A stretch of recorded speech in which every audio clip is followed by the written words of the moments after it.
Hello, my dear students. How are you all? I hope you all are fit and fine. So, once again, I welcome you all in our next moral value chapter, and the name of this chapter is Voice of God. So, we will try to understand this voice of God, the presence of God in with the example of a story. Okay, so long ago there lived a man who used to get up very early in the morning in order to offer his prayers to God. A parrot used to watch him daily. One day, as the man was returning home after praying to God, the parrot asked, so did God say anything today? Excuse me, the man was surprised. I mean, have you ever heard the voice of God? The parrot asked again. Yes, but when he speaks, you cannot hear him. He calmly replied and left. So now बहुत लंबे समय की बात है. There was a man जो बहुत सुबह सुबह जल्दी उठा करता था और सुबह उठ के भगवान को वर्शिप किया करता था. He offer his prayers to God. So and एक पैरट जो था, एक तोता जो था, वो रोज उसे देखता था कि वो सुबह उठता है और रोज भगवान को प्रे करने के लिए अपनी जो वर्शिप है वो भगवान को वर्शिप करने जाता है, अपनी प्रेयर्स ऑफर करता है. तो एक दिन की बात है जब वो अपने वो जो आदमी था वो जब अपने घर जा रहा था तो उस पैरट ने पूछा, तो क्या भगवान ने आज तुम्हें कुछ कहा? So did God say anything today? So obviously the man was very surprised and he said, excuse me. So parrot asked again, I mean, have you ever heard the voice of God? कभी भी तुमने भगवान की आवाज सुनी है? Then that man calmly replied to him, yes, but when he speaks, you cannot hear him. जब वो बोलते हैं तो आप उनकी आवाज सुन नहीं सकते हैं. The parrot didn't understand and flew away. अब parrot को भी समझ नहीं आया, वो उड़ गया. One morning, as the man left his house for prayers, he took his 2-month-old baby along with him. After reaching riverside, he put his baby down and started praying. Very soon, he got absorbed in his prayers and couldn't not notice that the baby slipped into the river. It was only after she started crying that he understood the whole matter. But to everybody's surprise, he didn't panic at all and calmly uttered, God help me, I don't know how to swim. Now, एक सुबह की बात है. In the dawn, वो जो man है, ठीक है, वो क्या अपने घर से बाहर निकला और प्रेयर्स के लिए वो बाहर गया. बट उस दिन उसने अपने 2 महीने के बच्चे को साथ में लेके गया. बहुत ही मतलब 2 months old बेबी, बहुत ही छोटा सा बच्चा है, उसको अपने साथ लेके गया भगवान को अपनी प्रेयर्स ऑफर करने के लिए. वो जैसे ही नदी किनारे पहुंचा, उसने बच्चे को नीचे रखा और प्रे करने लग गया. धीरे धीरे बहुत ही जल्दी वो अपने प्रेयर्स में इतना लुप्त हो गया, अपने प्रेयर्स में इतना खो गया कि उसने नोटिस ही नहीं किया कि वो जो बच्चा है वो रिवर में स्लिप कर चुका है. और it was only after she started crying, जब वो रोने लगी, उसकी बेटी रोने लगी, तभी उन्हें समझ आया कि क्या हुआ है. बट वो बिल्कुल भी पैनिक नहीं हुआ और उसके बाद उसने अपने मन में अटर किया, बहुत शांत से अटर किया, God help me, I don't know how to swim, please God मुझे हेल्प कीजिए, मुझे स्विमिंग करनी नहीं आती है.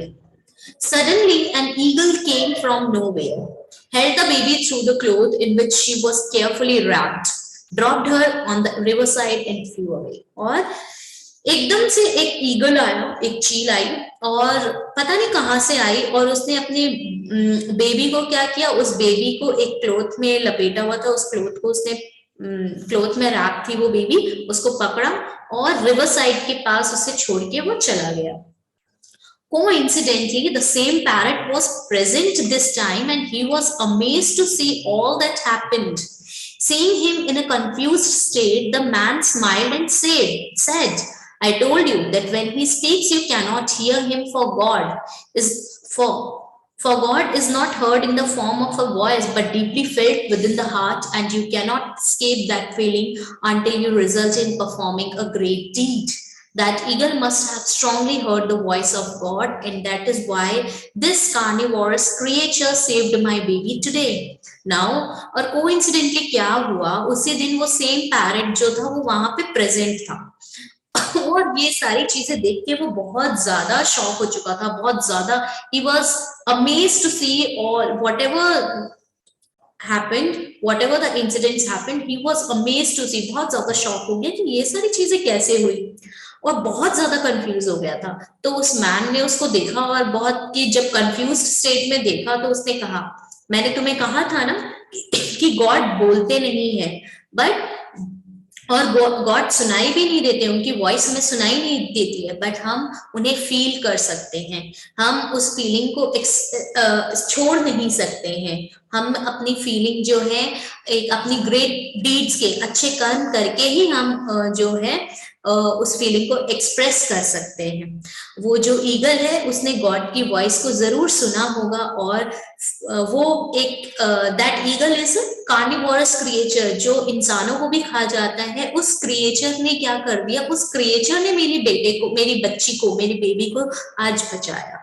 So what we have learned from this chapter, the voice of God, friends, you strongly feel like helping a roadside beggar or smiling at an old man or giving a lovely surprise to your friend. Become alert because you are actually hearing the voice of God. Never reject it ever. It has a meaning and a purpose behind it, which is revealed to you only after your obedience to it.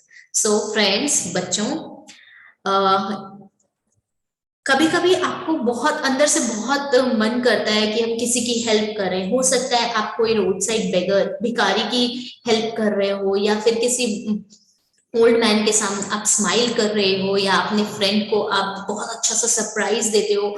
आपके साथ हुआ होगा, कोई कभी कभी क्या होता है कि हमारे फ्रेंड्स या हमारे फैमिली मेंबर्स या कोई भी स्ट्रेंजर भी समटाइम्स उसको उस प्रोडक्ट की कोई भी गुड की बहुत ज्यादा जरूरत होती है, या कोई भी इमोशन की बहुत जरूरत होती है, और समटाइम्स क्या होता है हम उसकी वो इच्छा अननोइंगली अनकॉन्शियसली हम उसकी वो डिजायर जो है फुलफिल कर पाते हैं, या फिर आपके साथ भी होता है। तो इट मीन्स गॉड हमारी सुनता है और किसी ना किसी फॉर्म में गॉड हमारे सामने अपीयर होता है और हमारी जो डिजायर्स है, हमारी जो फीलिंग्स हैं उसको फुलफिल करने की कोशिश करता है, हमें हमेशा हेल्प करता है। ठीक है।